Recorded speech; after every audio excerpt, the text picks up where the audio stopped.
we'll go green. All right, we're in there. You got Wi-Fi or what?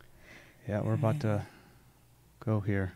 So, just like that, green means go. Green means happy, and we're live. Awesome. So, just like that, Christina, you're in the hot seat. All right. Here at in my kitchen table. We were just talking about this before we started, but sitting here at the kitchen table, surrounded by some drapes and some orange lights and salt lamps, and we're just here to make life happen. Absolutely. On the fly, kind of impromptu. So the Origins Life podcast is designed to take people's lives and really look at it in panoramic.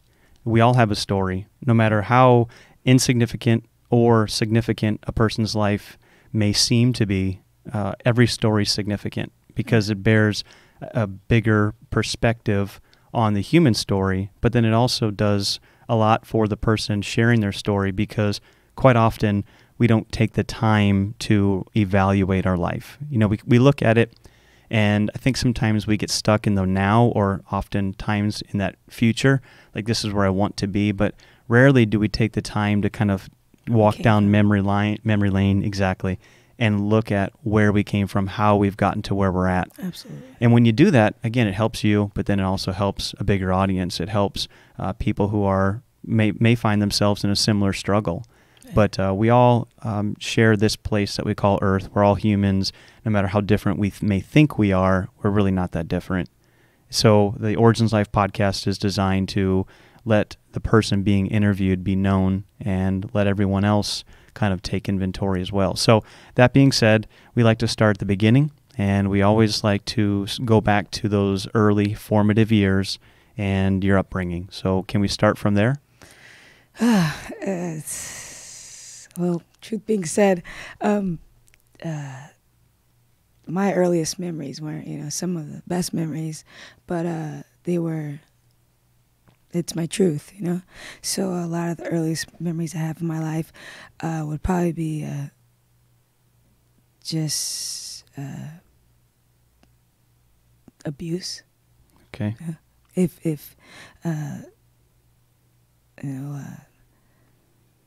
fear, being scared.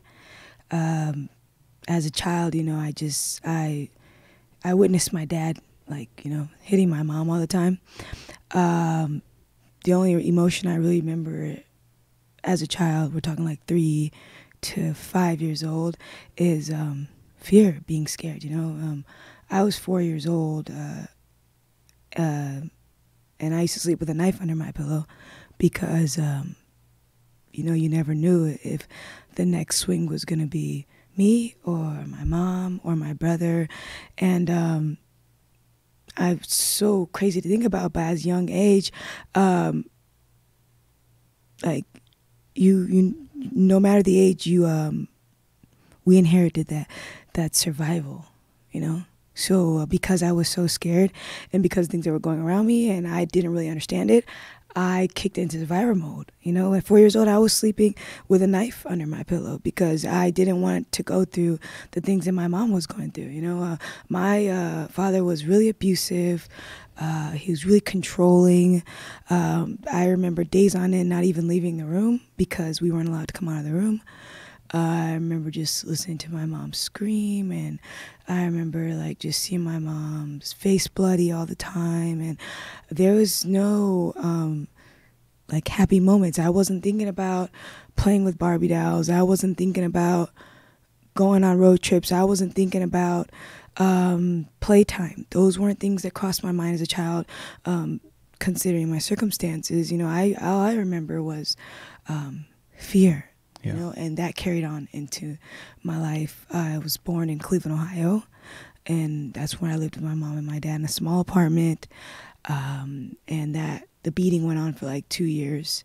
And I remember just one day, my father had left, and my mom got up and we left, and we walked to the corner, and I remember the police picked us up and took us to Arizona, and that's when we lived in protected custody.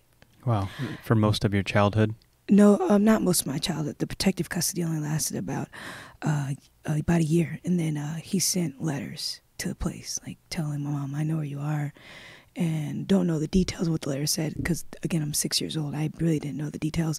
I just remember that he had found us at that point. And I was, when that happened, like, I don't even remember. I don't remember, like, where we went after. Literally, like, I don't know if what actually occurred after. All I remember is that he found us. And then, like, portions of my life at 6 years, I can't remember. I don't remember. I don't know if it's because it was traumatic, the experience leading up to that. And then I was like, oh my God, we're going to go through it again. But there's literally like blotches of my life that I don't remember. I remember that we went to another shelter. And then I remember we went to another shelter and then we met some other guy. My mom met some other guy. And then we moved in with him.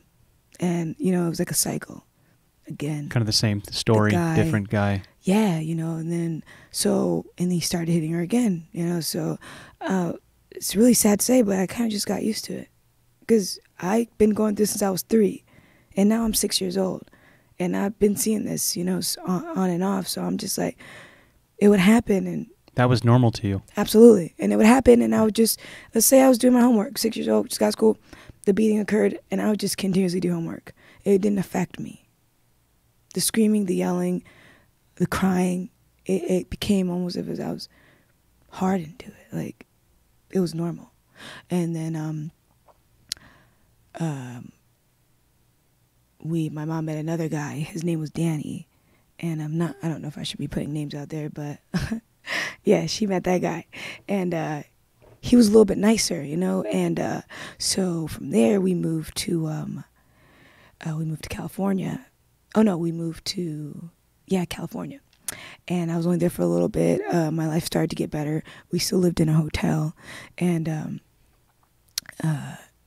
they were like in a relationship. I went to school, moving forward. Something happened and we moved to Las Vegas. And how old were you when you moved here? I was about maybe 9 years old. Okay, maybe so 9, you've been here a good chunk of your life. No. I moved away after that. But at 8 years old, I was 8 or 9, I'm not quite sure.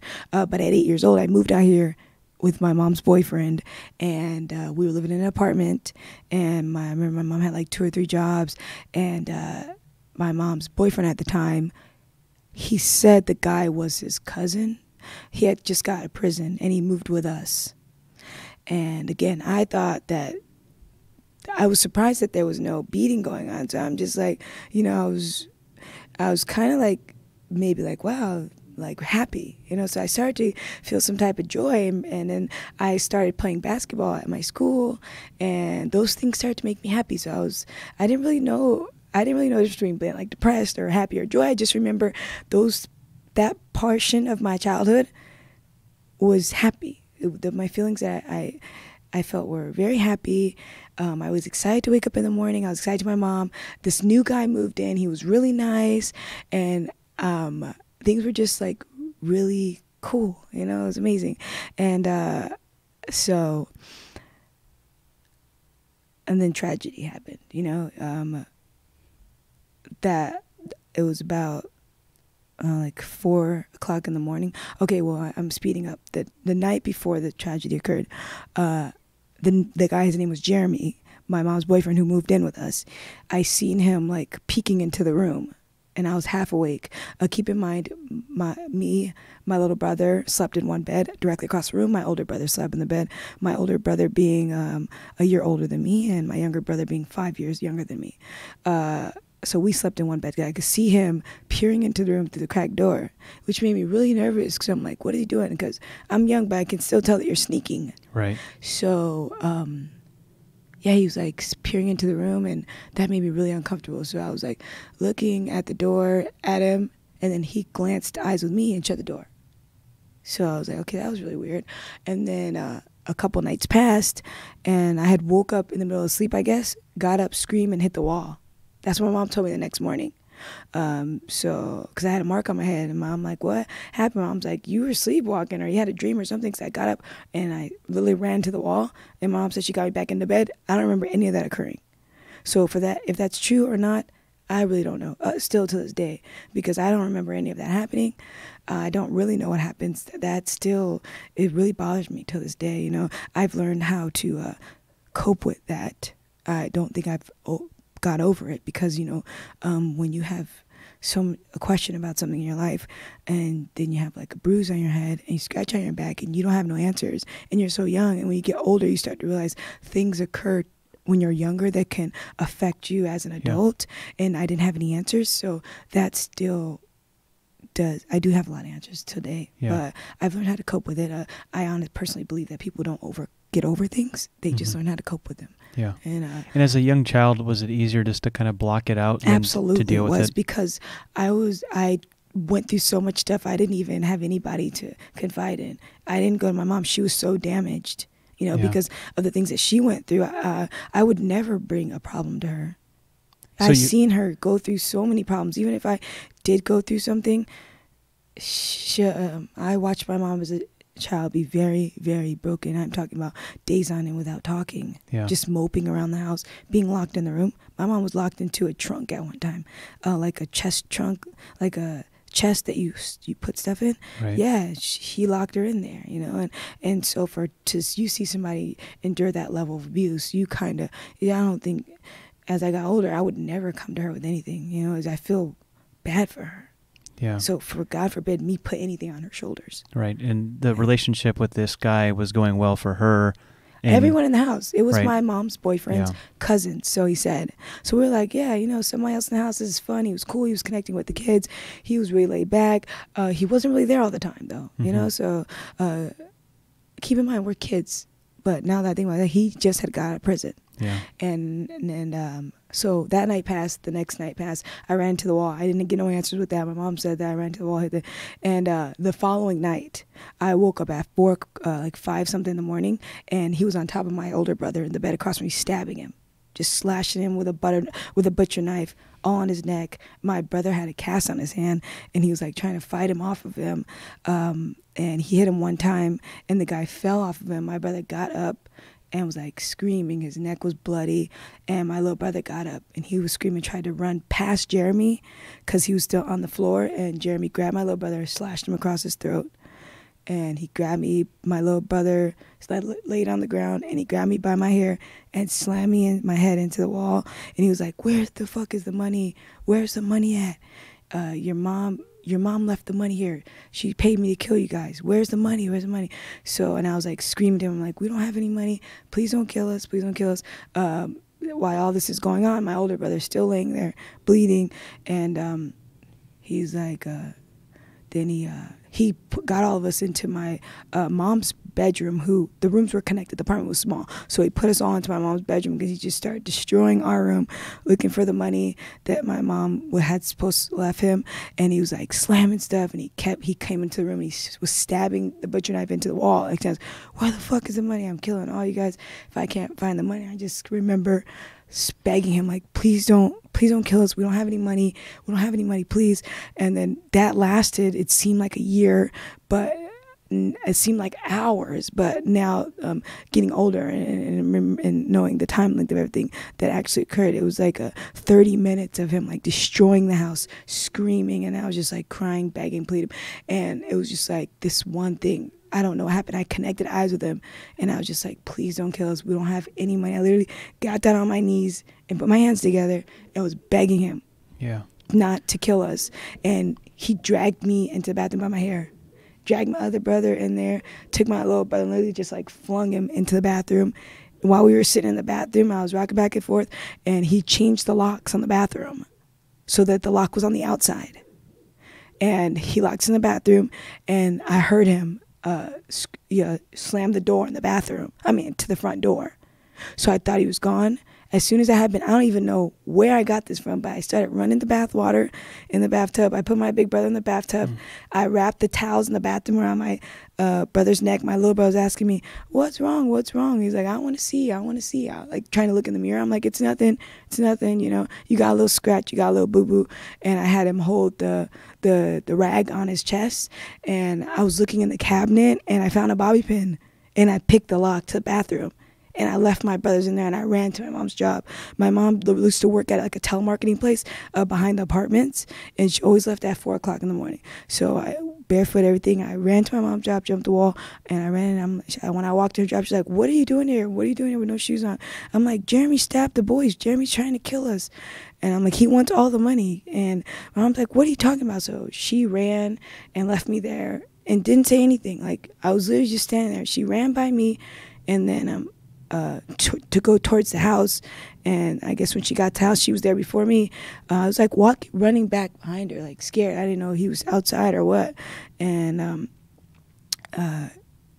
she got back to the house, and I just remember like the ambulance coming and us going to a shelter. I mean, us going to the hospital. I remember the FBI agents coming to question me, and they questioned my mom, and then they all kept us from my mom for a while, and then they gave it back to my mom. They told us that my mom wasn't involved in it, and they're going to do their best to find Jeremy. Fast forward on to maybe like a week later, I guess Jeremy had tried to cash one of my mom's checks in at the bank, and they caught him there. I think he had like shot an older guy, took his car in the process of that, of the bank, and then we got to a shelter. And I was terrified of my mom, because I remember I'm still thinking that my mom gave this guy money to kill us. Right. And we're in the shelter. I'm with my mom. I was terrified, literally, like, because I had seen my mom get abused. I seen all that anger come out of her, all that frustration, all that fighting, all that. So I was just like, I had no idea what to think. Mm-hmm. And like, I used to have nightmares of like, we're talking about, I just stopped having terrible nightmares. Like, we're talking about 6 months ago, and this has went through my entire life. And it hurts me really bad to say that, but I don't know the truth. Right. And nothing ever settled with me if there was any involvement with that from her, you know. Yeah. And that alone, it's like, you know, your mom is everything to you. She gave you birth, you know, and then it's the things that go through my mind. It's really disheartening to think that there's so many things from a child I don't have no answers for. And then it's like I don't want to ask the question because I feel like I'm not going to get the truth. So, I don't want to say I gave up, but I deal with it now, you know, and it's really hard to deal with it because you're still having nightmares. We're talking about, I'm like 20 years later, still having nightmares I'll have nightmares of like Jeremy stabbing me and the knife, his whole body and the knife goes through me. Or my mom like holding my neck and Jeremy slicing my neck. And these dreams are like day in and day out. You're not escaping it. At 13, I was diagnosed with PTSD. They tried to give me a whole bunch of drugs, and I didn't want to take the pills. That has created a separation between me and my brothers, because I feel like none of us got any help. None of us seen a psychologist. None of us have ever talked about it. We don't talk about it with each other. That was something so traumatic that went on. Every time I see my brother, I see the scars on his throat. It reminds me. So I don't want to be around him sometimes because I'm in a place where I want to talk about it. I know he's not. I want to become closer with them, you know, because of what happened. I feel like tragedy and heartbreak and hurt brings people together. Mm-hmm. And then if we never face that or we never talk about it, we never are able to grow through anything. Right. Those things need to be discussed. Those things need to be talked about. And so over the years, I feel like it wears me down as an individual. It really wears me down because right when I feel like I'm at a point in my life where I'm like, I can do this, it's 5 days straight of nightmares. And it really sucks because I'm just like, dang, you know, when people have PTSD, do they really just need medication? Mm-hmm. Right. Do you need medication to get through this? Do you need sleeping medication to get through this? And what I've what I've been coping with is with the gym, you know. I Yeah. go to the gym, that's like my outlet, but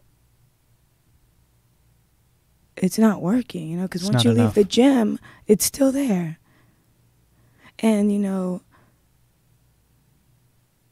like going through my life, I've like been looking for, now that I'm becoming older, I've realized that all the things I was looking for through other people, I find in myself, you know. So just being able to know it's okay to practice self-mastery, put yourself first, you know, and find yourself has been helping me. But truth being told, you know, I suffer from this day in and day out.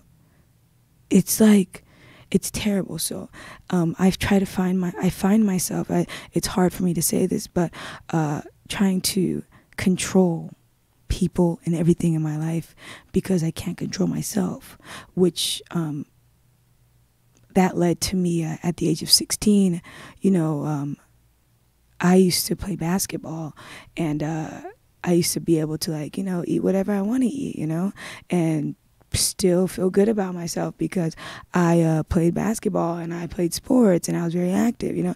And then I tore my ACL. Oh no, and then I tweaked my knee. I tore my meniscus. I didn't tell my ACL till college, but I tore my meniscus and I got injured and I stopped playing basketball. And everything came back. There was no outlet. So I started to feel really bad about myself. I got depressed. I became depressed, and then sometimes when people become depressed, they start to eat a lot to cope with the depression.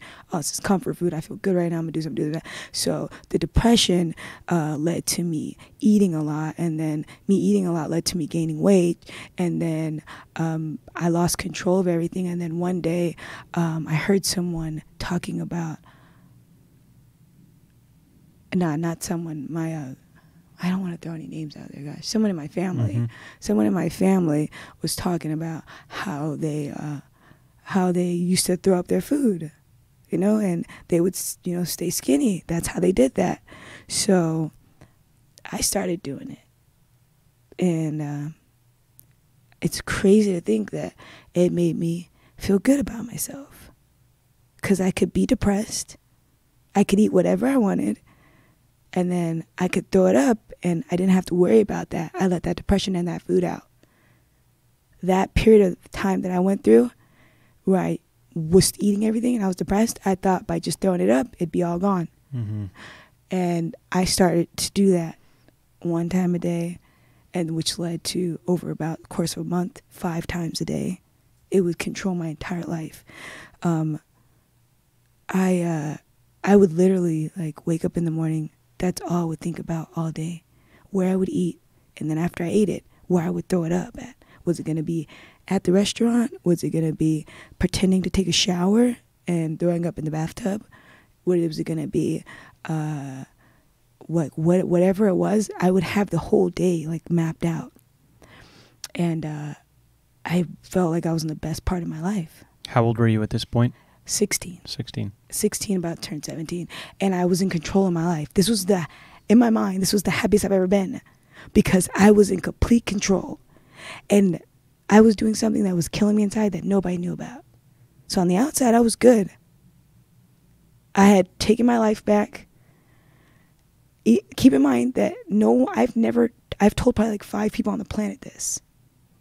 About my brothers being stabbed, about my mom beating, about the things that I went through in my childhood. So with that being said, no one knew that I had ever went through anything. So to give someone a smile and them to receive it, like I'm okay, it was so easy. Mm-hmm. So I felt like this is the answer. Yeah. Taking control. And, you know, I did that from 16 to about 25 or 26. And how old are you now? 30. 30. And you know what? It wasn't until I almost fell downstairs and blacked out that I stopped at. I was about, I think I was like, I don't even remember my weight. It was something like maybe 111, 112. Wow.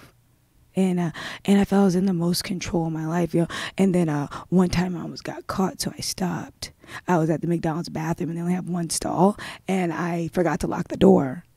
So the girl halfway opened the door. I'm like, I'm in here, and that really scared me.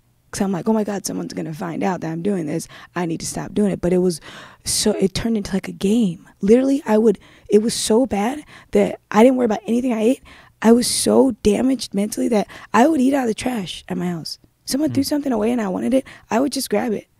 Why not? I'm just going to throw it up anyway. It didn't matter what it was or how I got it or when I got it. All I knew is that I could eat whatever I wanted.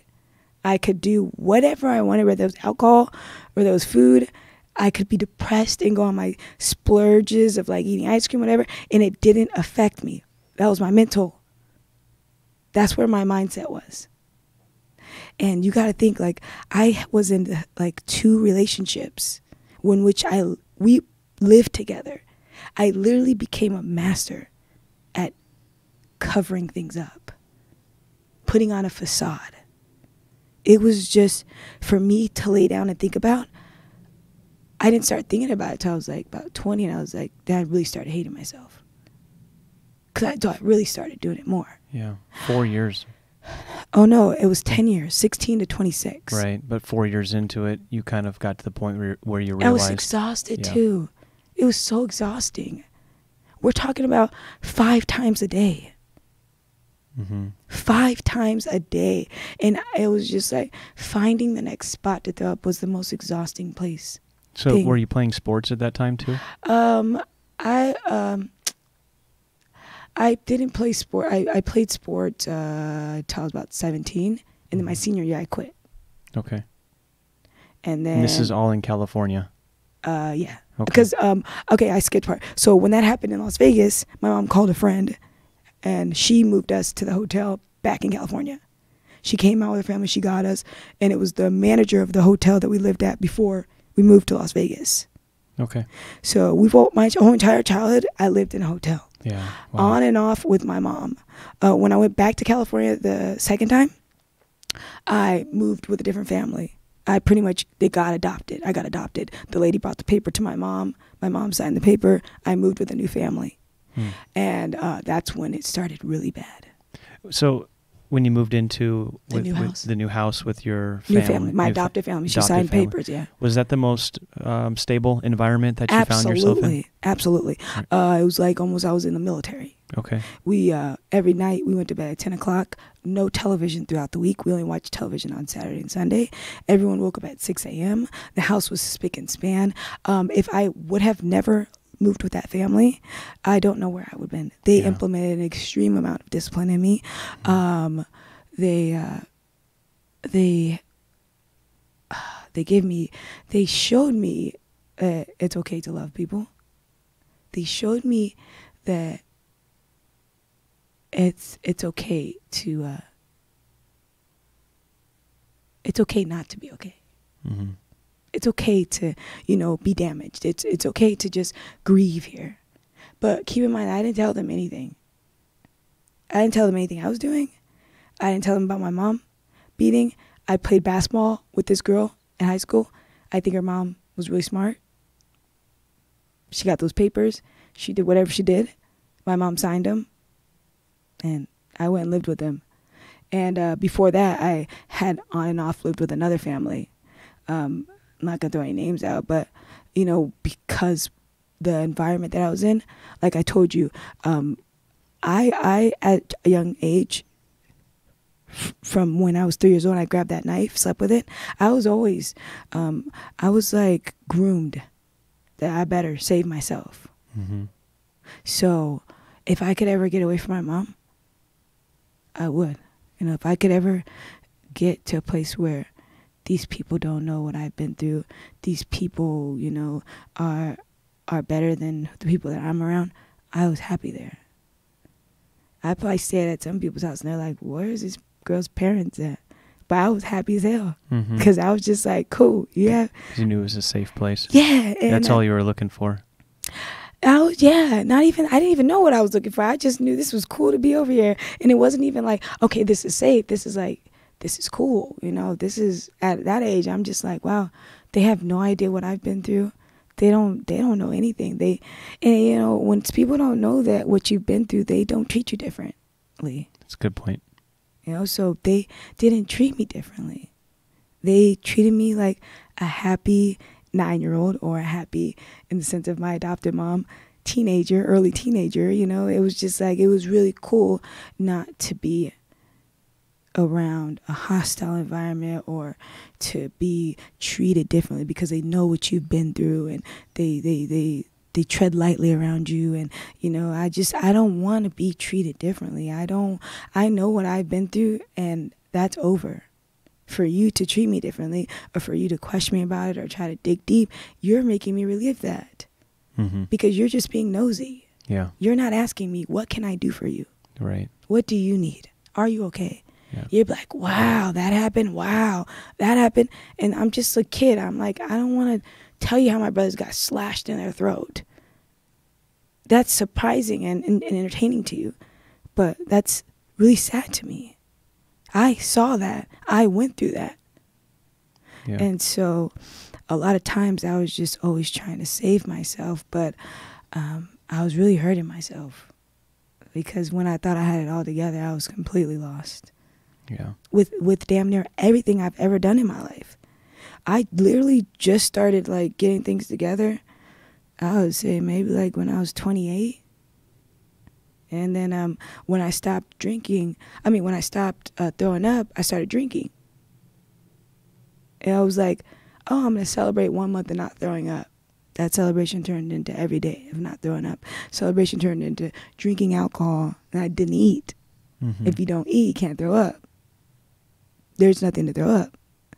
So that was just another way of me trying to control the situation and all. And in reality, I was destroying myself even more, you know, because just moved from one thing they're trying to control to the next thing trying to control, and they're both killing me. So you finished high school. Yes. Graduated. And then what happened after that? I went to college. Okay. Played basketball at Pasadena. Wow, okay. And while all still throwing up. Yeah. Yeah, and then I got... Did you finish there? Yeah. You got your degree? Yeah. Awesome. I had associates. Associates, okay. And then depression kicked in. I don't even know if I want to go into that. So what about those college years, though? Were those good times, or those... I mean... obviously, you were still dealing with your bulimia, and you were... It was really hard. It was hard to go through practice. It was hard to be around my teammates. It was really hard. It was just... not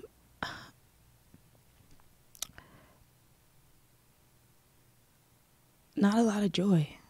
You know, just more so of how can I cover up shit? Yeah. How can I hide this? How can I hide this? It was exhausting because... So you really didn't have much of a college life then? My whole life. I didn't start living until I was 28. I literally lived in a dark hole. No one knew anything about me. No one even knew my middle name. I was like the person that was loud speaking to you, not saying anything. Not saying a damn thing. Having meaningless conversations, meaningless everything. It was just a manipulation to try to persuade you into not trying to look any deeper than the surface with me. Everything was turning stuff around. Anybody tried to ask me anything, anyone tried to get close to me. Keep in mind, everybody that I ever loved in my life, mom, dad, you know, anybody that tried to get close to me in college, it was no, because you're going to find out something I went through in my life. You're going to find out that I throw up. You're going to find out that it was just, no, it's not happening. I'm in control of this, and I'm not letting anyone, you know, take that away from me. Yeah. And then I would always throw up after practice, because I threw up before practice. I was lightheaded. Everything was so calculated. Everything was so hidden. Everything was just, it was like, it's scary to even think about. Like, wow, I'm still here. Wow, I'm talking about this right now. That's crazy. Yes. Like, I've never talked about this in my life. Because I was about to ask you the question, who really knows you? But no one. Sounds like, yeah. Probably my significant other right now. And she's the only person in the whole world that I ever told that I threw up, that I was bulimic, ever in my whole life, because I didn't think they really cared. Even if I told you I was hurt or I told you I was sad, I didn't think people really cared. You know, I never came from a household where people cared about you. They didn't do that. There was no, I don't even remember, like, in my childhood, like, giving hugs and kisses, and I don't remember that. I remember jumping from shelter to shelter. We never lived in an apartment. We lived in shelters. We lived in hotels. Wow. Always. I always remember, like, weird guys and, like, homeless people. And, you know, I never got made any friends because we were at shelter for, like, 3 months or 2 months or, you know, and then we're, like, places where they help women, you know. But my entire childhood was just shelters and hotels. The entire childhood. That no, there was no homes or apartments or family members we could stay with, you know. And I remember going to visit my grandma. You know, she lived in Michigan. She lived in a big, beautiful house. And then we went back home to this fucking hole in the wall. And I'm like, wow, that's your mom? And you're my mom. Look at how your mom's living. So, you know, when you get old enough to realize that they don't give a fuck about each other either. How is one family member living like this and we're all out here in the world, like, struggling? How is it? I didn't understand that. And I still don't understand to this day. But then again, you know, you don't ask questions when you know you're not going to get any type of honest answer. Yes. And you know, as I got older, I realized that it might be genetically inherited of the bulimia because my grandma told me she did it. I heard it since my mom did it. My little brother tried it before. So, you know, yeah, that my whole life was just like a facade, covering stuff up. How could I make this person in front of me feel comfortable? Right. How can I make this person in front of me feel okay? And I didn't care at all about myself. So tell me about the time from after college. I would assume that would be about, you said you got an associate, so you're about 21 or so when you 21. finished? 21. I moved back to Las Vegas. And that's when you moved back here? Yep. Okay. So for the last, so from 21 to now, so for the last 9 years you've been here. Yes. Tell us about that period of your life. When I was in college, I got injured. And I met a really cool person. She became my best friend, and damn, that's crazy. She was my best friend. I never told her anything either, but yeah, I guess she was my best friend. Can't really say that she was really my best friend because she didn't know me at all. But yeah, so we moved back here together. We got an apartment, and I met a girl. And while we were in that apartment, we were only in that apartment for a little bit. Some stuff had happened. And we went our separate ways. I don't want to go into detail because it was her situation. We're talking about me. So, yeah, some stuff happened. So I moved in. Me and that girl found another place, and she went about her way. And it got worse. It got worse because I didn't have a job.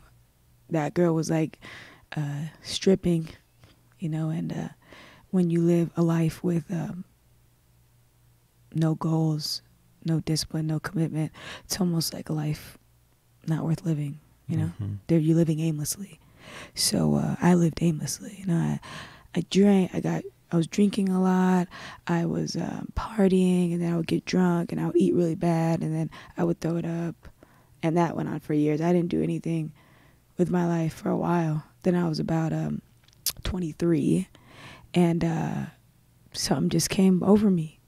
I went to the gym. I didn't start working. I've always worked out because I was a college athlete, but I was like a year or two, I wasn't really working out. I was partying, you know, because I was with someone that was in the industry, and that was what fun to do. She worked at night, I was out at night, and we just kind of lived that lifestyle. And then I'm not sure what happened exactly, but I started going to the gym. I started working out, and then it got really bad because when I'm working out, I started to think I developed like body dysmorphia. Because keep in mind, this whole time I'm throwing up, it's not because I felt fat or because I was trying to look skinny. It was a control. I need to be in control of what was going on. And if I did this and did that, and I could do this and get the same outcome every time, I got a cycle going on. I'm in control of this. I'm in control of what's going on in my world right now. And when I started going to the gym, I started to look at my body, and I'm like, oh, am I fat? Am I skinny? And I didn't really know what I want to look like. Keep in mind, my mind is so everywhere, from drinking, partying, throwing up. I can honestly tell you what I was thinking, but I started to work out more. So I would do like, dude, I kid you not, like I can't make this up. I did like 3 hours of cardio a day. Then I would put like a bodysuit on and rub Abilene on my body, sit in the sauna for hours. Like in and out, in and out, in and out, in and out, not drinking any water, nothing. And then I would try to go home and not eat because I didn't want to gain any weight, or, I don't even know what I was thinking. I genuinely don't know what I was thinking because I was so skinny. Like nobody ever said I was big or anything. Everybody was always like, you need a burger, So I never thought I'd never really thought to myself, oh, I'm fat. This was my thing. Mm-hmm. Like people do drugs. Like that was my drug. That was my thing. And, so even I would go to the gym, do all that, blah, blah, blah, and then I would go try to not eat the whole night, but then I would drink. Then when I would drink, I would get hungry. And I didn't realize the cycle, but I would do it every day. This lasted for a long time, a very long time. I don't know exactly how long it was, but and then I was walking up the stairs. Okay, so that lasted for a little while. And then me and that girl broke up. It was nothing serious. Like, she danced. We partied together. Blah blah blah blah.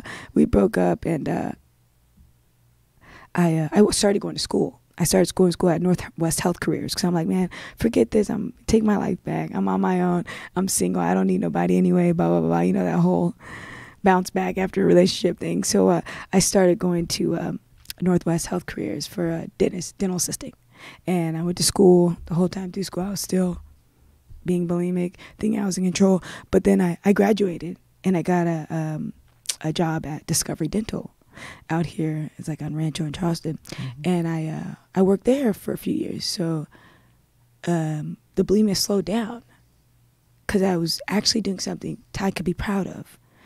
So I would work 12 hours. And while I was at work, we really didn't have a lunch break, while we bring our stuff, we could eat, but if we were in a big surgery or, anything like that, you just don't have time to eat. You're not going to leave the surgery to go eat, or we had like extractions, or if we were really busy, like you just weren't eating. So, because I was not eating very much because I was working so much, I was really feeling good about myself, because when you're not bored, sometimes when you're so busy, you forget to eat. Even people who are the healthiest people in the world, I'm really healthy now, and I forget to eat when I'm really busy at my job. I know that I'm hungry, but I'm not going to stop what I'm doing to go eat. So when I was working at my job for so long, when it was 12 hours and I didn't eat, I'm like, cool, I could start going like 14 hours, either 15 hours, and I don't have to throw up so much. So 5 times turned into 2. And so I was doing really good at the job. I was still dealing with that.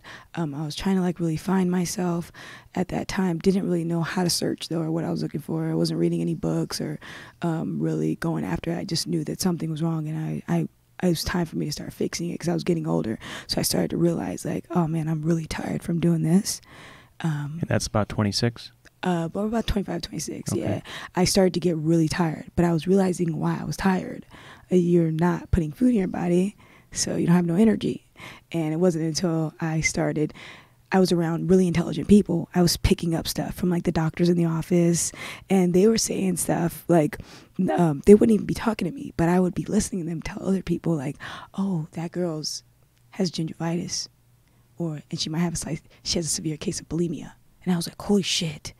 Do they know that I have it? Because it was affecting their teeth, right? Yes. All the stomach acid. Yeah. The teeth would be green around the edges of their teeth, around the gums. And it was like so distinctful. Like, so you thought you were found out again? I thought they would find out about me.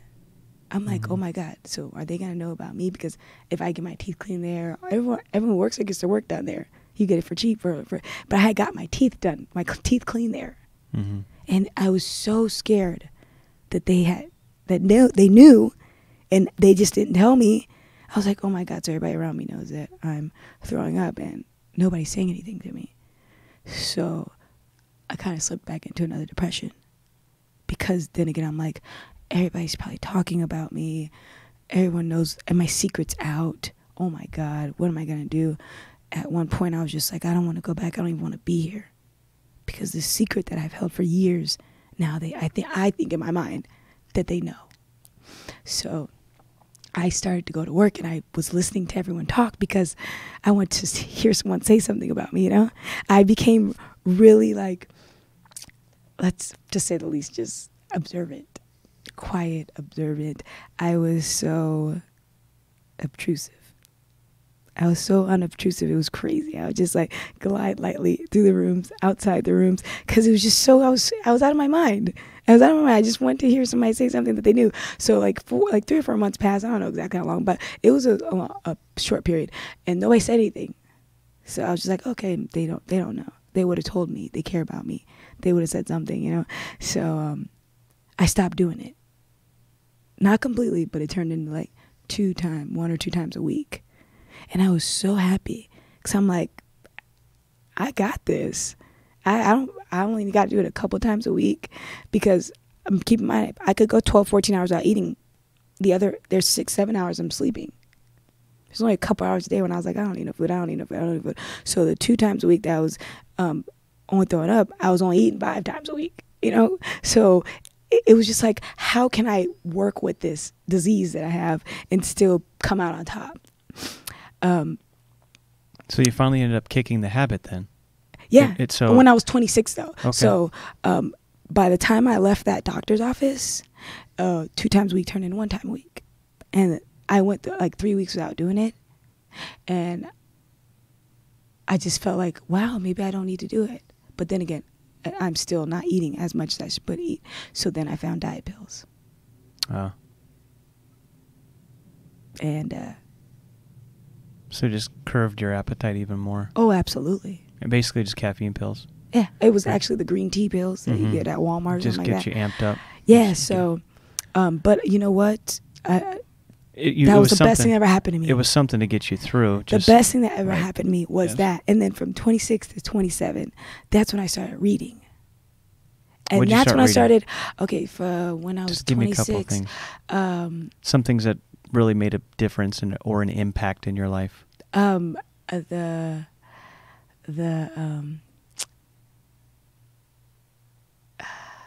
just put you on the spot. A New Earth was probably Okay. That was probably the first. I didn't even get all the way through it.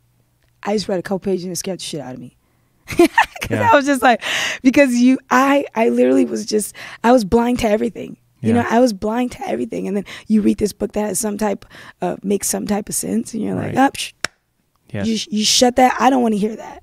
I don't want to read it. I don't say. So it wasn't even that I was reading books. I started reading articles I started Googling stuff and Googling like, what effects does bulimia have on the human body?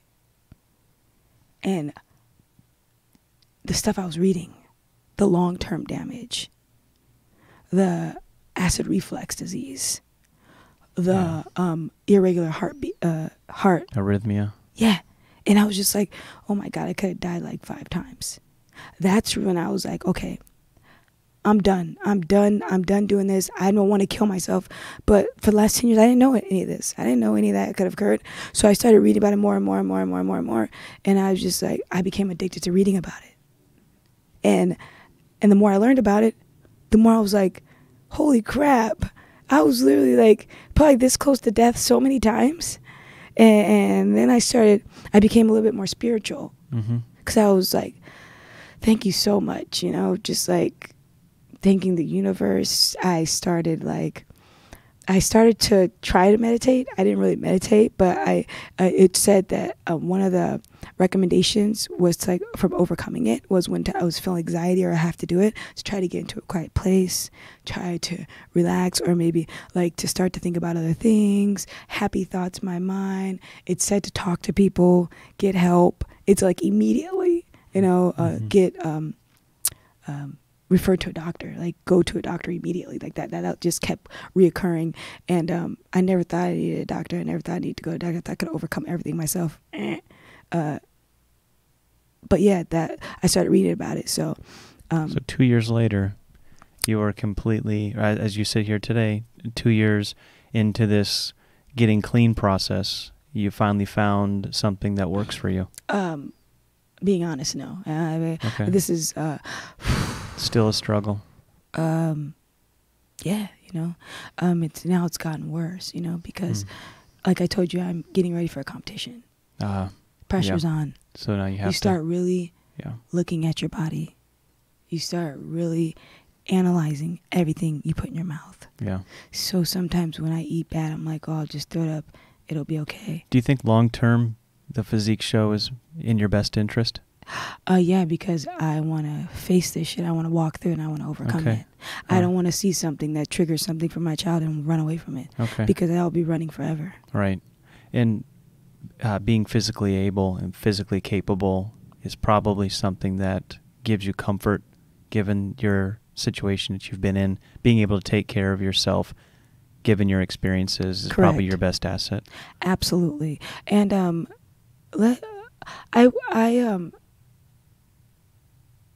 lot of it, goes back to who I'm around as well. Okay.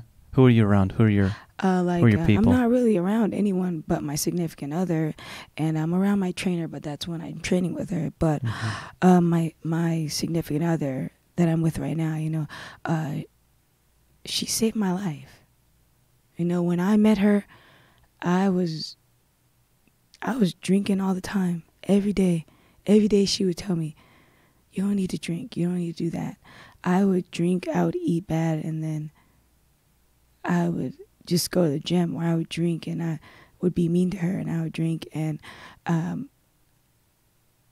would just be an asshole, because that's how I was coping with everything I went through, I drink, and you know what, she stayed there, through, it was I think 8 or 9 months of me just drinking and treating her bad and drinking and being nice and then drinking and going, and this whole time I'm still going to the gym. I'm still working out, but I was at the gym with hangovers. Yeah, I got used to it, I still want to go to the gym. The gym is almost I probably am addicted to the gym. Mm-hmm. But the endorphins, actually that euphoria. Absolutely. Yeah. And the feel of being free. Mm-hmm. Becoming exhausted and feeling great about it, Right. And I don't think about anything I went through when I'm in the gym. I'm not doing curls thinking about, oh, my childhood was so terrible. You're just focusing on I'm this hurts. Focusing on, I'm focusing on, even that muscle, just keeping that muscle engaged. Just a single sweating. thought. Very singular focused. But a lot of the things that I've overcome have been just recently. She's really spiritual, so she really got me into meditating more. She just took me to the Enchanted Forest, and I just went through my first Reiki healing, and I owe her so much because she's the only person in my life that didn't give up on me, or that has seen me at my worst, and still see the good in me. And one night I maybe when was it? It was maybe early January. It was the beginning of this year. We had went out and drank, and we came back, and I was really mean to her. And she was just devastated. She didn't want to argue with me anymore. And that look in her eye, I just stopped drinking. Months on end, I didn't drink at all. I was just wow, I don't want to hurt her anymore. And the only reason she's devastated right now is because I'm hurting myself. There's nothing even wrong with her. She's perfectly healthy. She's good. The pain and the hurt that she's enduring right now is coming from me. She's upset right now because she sees me hurting. She sees me upset. And I was just wow, she actually loves me. She actually cares about me, and I just kept pushing her away because, the abandonment issues. I don't want you to get too close. I don't want you to really know who I am. I don't want you to know what I've been through, And the amount of nightmares I have been having went away. It's every so often. I used to have them every night. And now that I'm laying with her and sleeping with her and praying with her and stuff, they're going away. It's every so often. And it's crazy that how someone can influence and impact your life like this. And it's just so, it's absurd to me. But yeah, like it's only happened like once or twice lately. But yeah, like if I'll do really good for like the whole week on my diet and stuff. Then I'll like eat one thing bad and I'll just be like, something in the back of my mind will be like, just go throw it up now. Like my mind, I have like literally, I'm able to like watch myself think now. I don't know if that sounds crazy to you, but like I'll go through like thoughts in my mind and they'll just pass. And I'll be like, what the was I thinking? Before you were impulsive, you had to act on it. And now you have the ability to process a thought before you act on it. Maybe. Possibly. No, because definitely, yeah, I think about it, you know, and I'm just like, why the fuck would I do that? Like, right. I'm not going backwards, but that just goes, like, no one ever, once you have an addiction, you never goes away. Sure, absolutely. That is something that's gone on for that long going too. To be. It's tied into who you were absolutely. and your identity. Absolutely. Yeah. So that is something that I'm really scared about as well, you know. Yeah. Ongoing process. Yeah. What would you say to anyone, like a young lady such as yourself or someone else, maybe just in the thick of that struggle? What would you say to them if you could reach out to them? If let's just say someone was listening that actually is experiencing the same struggle that you are. Get doctor help. Okay. Get an 800 number. You can find anything through Google. You need to get help immediately. Okay. It's like the I don't know the exact percentage, but the percentage of women overcoming the bulimia like is non-existent. Yeah. Why do you think so many? Now, I know you could probably only speak for yourself. Absolutely. But why do you suspect so many other women in our culture have this same dilemma? Just trying to impress people. Maybe just the same reason I did. Control. Body dysmorphia. Yeah. It's, you know, it's so sad, you know. It's really sad that so many of us, men and women, suffer from that because of what we've went through or what someone has said to us. People calling other people fat, people talking about other people, making a small joke will just lead to someone becoming bulimic. That's what happened with my grandmother, you know. Somebody just joking around. Chubby, you know, just literally joking around. And it's really unfortunate because people tell jokes. And we don't know how it affects people. Sure. But it's so easy. It's so easy to do. And we don't know the damage it's doing to our body. But it's so easy to eat food and go get rid of it.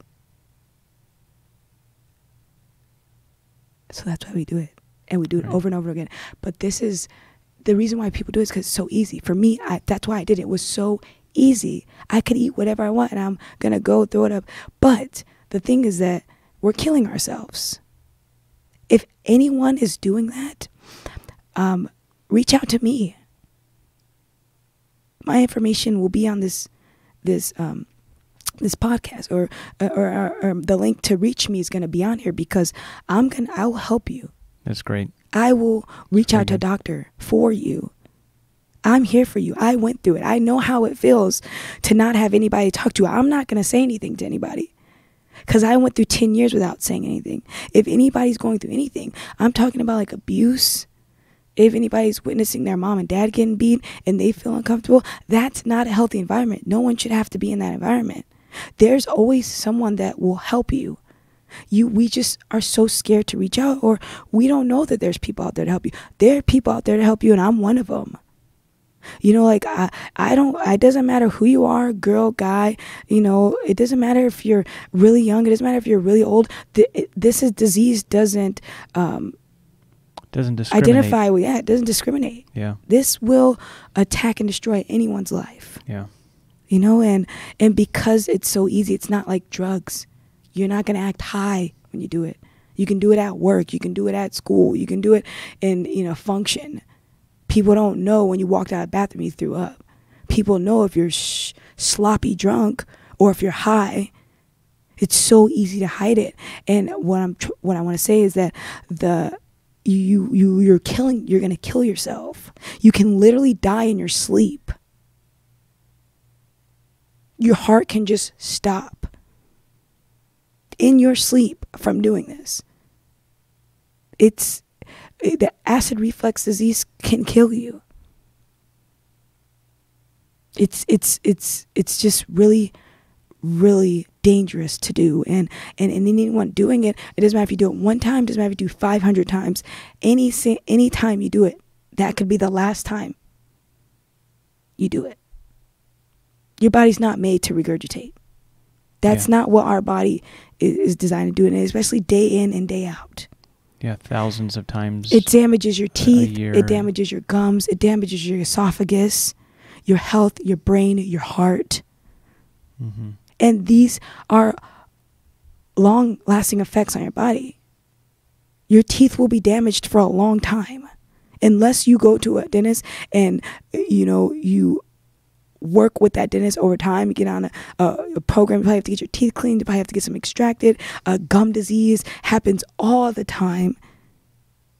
It's really, really dangerous. And anyone going through this, I would really wish for them to reach out to me, because I'm not going to say anything to anybody.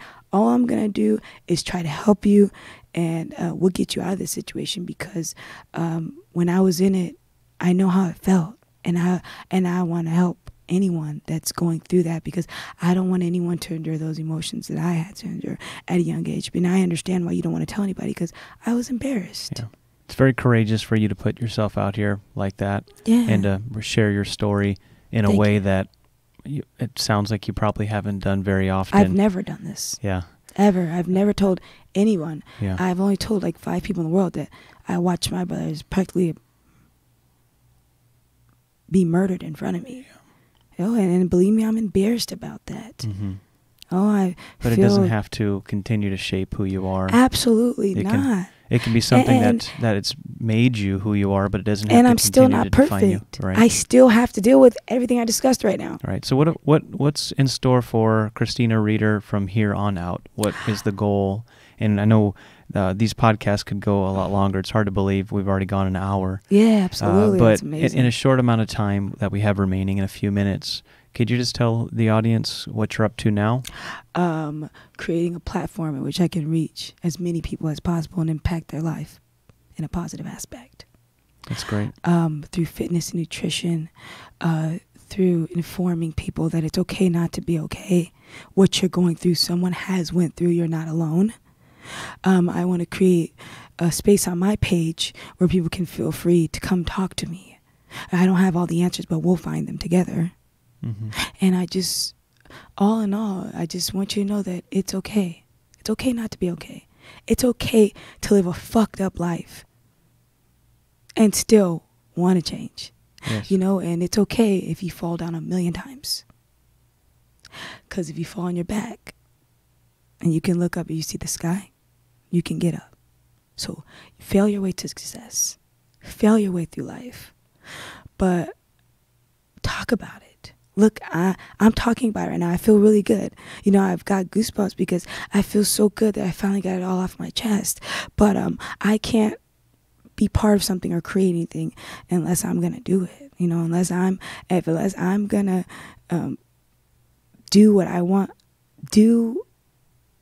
be an example of what I'm trying to create or do the things that I want other people to do.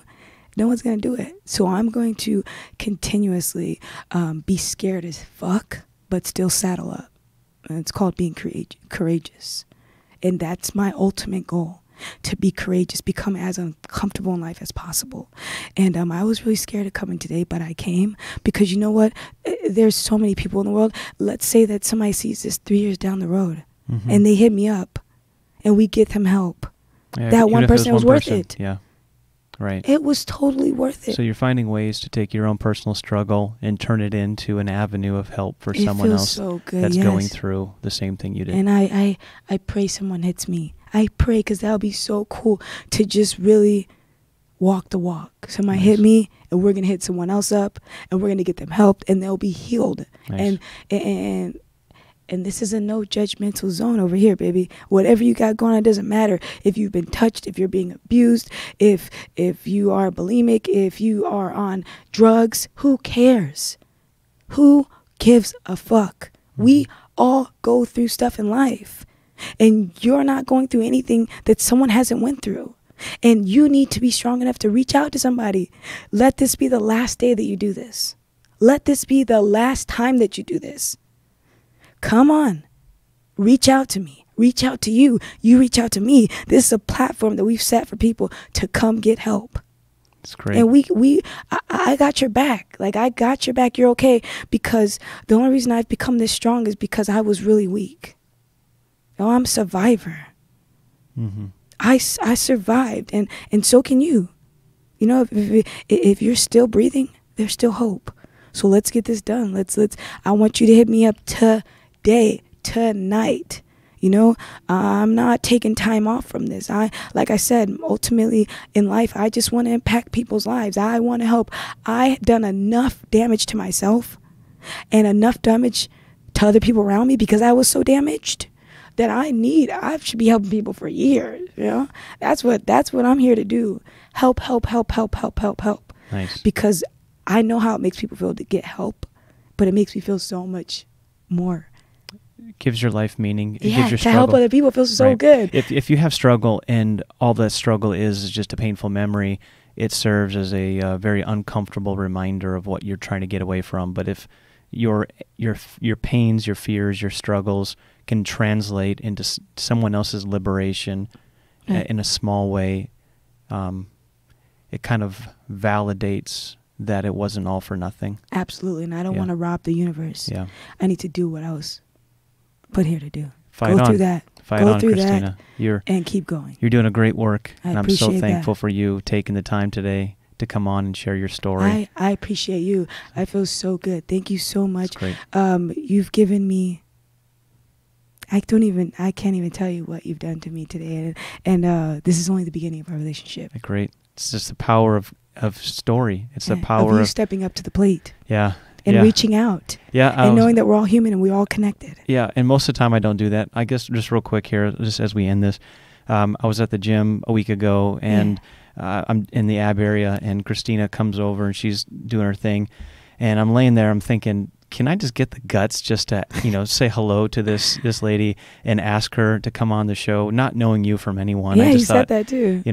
I'll just ask her, because seeing you, it's very obvious that You mean you're no business. bluff, That's what you you're said no to me. joke. It's just, she's just there, she's doing her thing. Some people are checking out their phone or looking around. It's like, I'm there to hurt my body and to get something done. So I need to. Yes. I'm laying there, I'm thinking, okay, I'm just gonna get some guts and ask, and I'm glad I did. Oh, because, I'm so happy you did too, because a I build would a have never friendship, talked not about just a this. podcast.